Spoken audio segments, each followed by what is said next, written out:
नमस्कार, मी धनंजय सानप ॲग्रोवन शोमध्ये तुमचं स्वागत.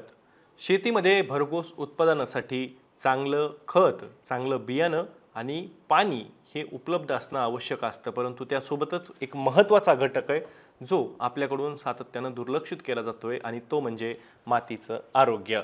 मातीचं आरोग्य जर का व्यवस्थित असेल तर शेतकऱ्यांना चांगलं उत्पादन त्यांच्या शेतीतून मिळू शकतं. परंतु आपण या मातीच्या आरोग्याकडे दिवसेंदिवस दुर्लक्ष करू लागलो आहोत, कारण आपल्याकडे जे काही मातीचं आरोग्य तपासण्याच्या पद्धती आहेत त्या एकतर वेळखाऊ आहेत, खर्चिक आहेत. त्यामुळं शेतकरी सुद्धा या पद्धतीचं माती परीक्षण करण्यासाठी उत्साही नसतात किंवा पुढाकार घेत नाहीत. त्यामुळं दिवसेंदिवस शेती पिकांचं उत्पादन मात्र शेतकऱ्यांचं कमी होऊ लागले, कारण की मातीमध्ये नेमकी कोणती गुणधर्म आहेत आणि कशाची कमतरता आहे याची माहिती शेतकऱ्यांना मिळत नाही. भरमसाठ पाण्याचा आणि खतांचा वापर आपण दिवसेंदिवस उत्पादकता वाढावी यासाठी करतोय, परंतु आपली उत्पादकता जी आहे ती मात्र काही वाढत नाही आहे. या सगळ्या पेचामध्ये मातीचं आरोग्य हा दिवसेंदिवस आपल्यासमोर एक आव्हान म्हणून प्रश्न उभा राहू लागलाय आणि यातनं जर का वाट काढायची असेल तर अत्याधुनिक तंत्रज्ञानाची मदत घेतल्याशिवाय आपण त्यातनं मार्गक्रमण पुढे करू शकत नाहीत. याच पार्श्वभूमीवरती आंतरराष्ट्रीय कोरडवाहू पीक संशोधन संस्था जी आहे, जिला आपण इक्रिसॅट असं सुद्धा म्हणतो, या इक्रिसॅटच्या शास्त्रज्ञांनी अत्यंत कमी वेळेत मातीचं आरोग्य तपासून देणारी यंत्रणा विकसित केली आहे. आता तुम्ही असं म्हणाल की मातीचं आरोग्य तपासणारे विविध टूलकिट हे आत्ता बाजारात उपलब्ध आहेत, मग इक्रिसॅटनं नवीन काय दिवा लावलाय? तुमचा प्रश्न साहजिकच आहे, परंतु या नवीन प्रणालीमध्ये शेतकऱ्यांसाठी दोन महत्त्वाच्या प्रणाली ह्या वापरण्यात आलेल्या आहेत आणि त्यामुळं मातीचं आरोग्य तपासणं सोपं होणार आहे.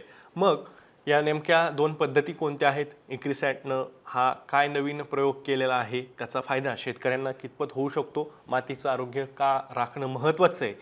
या सगळ्याची माहिती आपण आजच्या द ॲग्रोवन शोमध्ये घेणार आहोत, त्यामुळे व्हिडिओ शेवटपर्यंत बघा. इक्रिसॅट ही जी काही संस्था आहे, या संस्थेच्या शास्त्रज्ञांनी एक महत्त्वाचं संशोधन केलंय आणि या संशोधनातनं मातीच्या आरोग्याचं मूल्यमापन काही आठवड्यांऐवजी आता काही मिनिटांमध्ये करता येणं शक्य झालेलं आहे. या पद्धतीमध्ये उपग्रह प्रतिमा म्हणजे ज्याला आपण सॅटेलाइट इमेजिंग म्हणतो त्याचा वापर केला जाणार आहे. दुसरीकडे स्पेक्ट्रोस्कोपी ज्याला म्हणतो ते सुद्धा हे तंत्रज्ञान यामध्ये वापरलं जाणार आहे. त्यामुळं दूर आणि जवळ अशा दोन पद्धतीनं मातीचं परीक्षण हे या तंत्रांच्या मार्फत करता येणार आहे. उपग्रहावरनं या मातीचे सॅटेलाइट इमेजेस हे घेतले जाणार आहेत, तर दुसरीकडे स्पेक्ट्रोस्कोपी जी आहे त्या स्पेक्ट्रोस्कोपीमधून जवळचं मातीचं निरीक्षण हे अत्यंत सूक्ष्म पद्धतीनं करता येऊ शकतं असं या शास्त्रज्ञांचं मत आहे. दुसरीकडे यामुळे काय होणार आहे तर मातीचा जो काही ऱ्हास आपल्याकडे जलद गतीनं होतोय तो अचूकपणे आपल्याला ओळखता येणार आहे. म्हणजे मातीमध्ये कुठली घटक आहेत, कोणत्या घटकांची कमतरता आहे याची माहिती शेतकऱ्यांना अचूक पद्धतीनं कळू शकते आणि ही अचूकता किती आहे तर साधारणतः 81% ही अचूकता असल्याचं सुद्धा या शास्त्रज्ञांचं मत आहे. इक्रिसॅट ही आपल्याला माहिती आहे की अल्पभूधारक कोरडवाहू भागातील शेतकऱ्यांसाठी महत्त्वाचं संशोधन करत असते. या संशोधनामुळं सिंचन गुंतवणुकीचा जो काही निर्णय आहे तोही शेतकऱ्यांना सोप्या पद्धतीनं घेता येऊ शकतो. म्हणजे कुठं मातीचं पुनर्जीवन करणं गरजेचं आहे किंवा मातीला कुठल्या घटकांची गरज आहे त्या पद्धतीनं या तंत्रज्ञानाच्या मदतीनं शेतकऱ्यांना निर्णय घेता येणार आहे. त्यामुळं हे माती परीक्षणसुद्धा महत्त्वाचं ठरणार आहे. मातीचं आरोग्य जपण्यासाठी आपल्याकडे ज्या काही गोष्टी पारंपरिक आहेत त्यामध्ये वेळ मोठ्या प्रमाणावर जातो, त्यासोबतच पैशांचा जो खर्च आहे तोही मोठ्या प्रमाणावर होतो. खरं तर मातीचं आरोग्य राखण्यासाठी आपण 3-4 गोष्टी करायला हव्यात. त्याच्यामध्ये वेगवेगळ्या गोष्टी सांगितल्या जातात, परंतु सेंद्रिय खतांचा वापर हाही सांगितला जातो. पीक पद्धतीत बदल करण्याचेही सल्ले आपल्याला वारंवार दिले जातात. परंतु मातीचं परीक्षण हे 2 ते 3 वर्षांनी करणं अत्यंत गरजेची गोष्ट आहे, परंतु आपल्याकडे यंत्रणा त्या पद्धतीची उपलब्ध नसल्यामुळे शेतकरी त्याला टाळटाळ करतायत. मातीच्या आरोग्यामध्ये मुख्य घटक हे भौतिक, त्यासोबतच रासायनिक आणि जैव वैज्ञानिक अशा पद्धतीचे असतात. भौतिक गुणधर्मामध्ये मातीची रचना कशी आहे, म्हणजे ती सांड आहे, गाळा आहे, चिकट आहे, वाळू पद्धतीची आहे किंवा त्यामध्ये हवा खेळती राहते की नाही, पाण्याची धारण क्षमता किंवा शक्ती किती आहे त्या जमिनीची, यावरनं भौतिक गुणधर्म हे ठरवलेले जातात. त्यासोबतच रासायनिक गुणधर्मामध्ये मातीचा pH म्हणजे सामू कसा आहे, पोषण तत्वांचं प्रमाण कसं आहे, म्हणजे नायट्रोजन असेल, फॉस्फरस असेल, त्यासोबतच पोटॅशियम असेल किंवा सेंद्रिय कर्ब कसा आहे मातीचा हेही रासायनिक गुणधर्मामध्ये तपासलं जातं आणि जैववैज्ञानिक गुणधर्मामध्ये मातीतील जीवाणू कसे आहेत, बुरशी, गांडूळ, त्यांची संख्या किती आहे, त्यांचं कार्य कशा पद्धतीनं चाललेलं आहे हे सगळं तपासलं जातं आणि त्यामुळं मातीचं आरोग्य तपासताना हे जे काही मुख्य घटक आहेत यांचं प्रमाण कुठेतरी कमी जास्त होतंय की काय याची माहिती शेतकऱ्यांना मिळणं महत्त्वाचं असतं आणि त्याच्यानुसार शेतकरी मग निर्णय घेऊ शकतात। त्यामुळं मातीचं आरोग्य हा वरवर पाहता सर्वसाधारण साधा आणि त्यानं काय होतंय असं म्हणून दुर्लक्षित करण्याचा मुद्दा नाही आहे। यामुळं शेतकऱ्यांचं उत्पादन हे दिवसेंदिवस कमी होऊ लागलेलं आहे। आपल्याकडे वारंवार एकच पीक पद्धती आहे, एकच पीक प्रत्येक हंगामात हे घेतलं जातं, त्यामुळे पिकांची फेरपालट ही रोखली गेलेली आहे आणि त्यामुळे सुद्धा मातीच्या आरोग्याचे प्रश्न हे निर्माण झालेले आहेत। पिकाची उत्पादकता वाढवण्यासाठी या पद्धतीचं तंत्रज्ञानही शेतकऱ्यांना आवश्यक होतं आणि इक्रिसॅटनं पुढाकार घेऊन हे तंत्रज्ञान आता शेतकऱ्यांसाठी संशोधनातनं पुढे आणलेलं आहे। प्रयोग केले जातील आणि त्यानंतर हे तंत्रज्ञान शेतकऱ्यांना उपलब्ध होईल असं सुद्धा सांगितलं जातं इक्रिसॅटकडून। अत्यंत वेगानं म्हणजे जलद गतीनं आणि स्वस्त असं माती परीक्षण शेतकऱ्यांना करता येईल। त्यामुळे मातीच्या आरोग्याचं वास्तव माहिती जी काही आहे तीही शेतकऱ्यांना मिळू शकेल।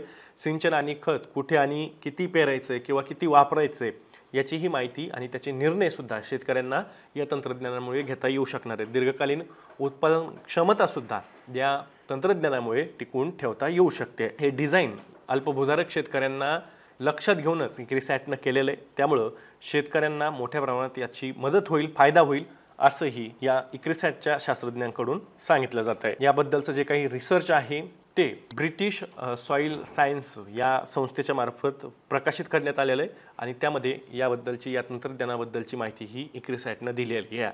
त्यामुळं पुढच्या काळात शास्त्रज्ञ गर्ग यांच्या मतानुसार शेतकऱ्यांना त्यांच्या मातीचं परीक्षण करणं अत्यंत सोप्या पद्धतीनं सुलभ होणार आहे।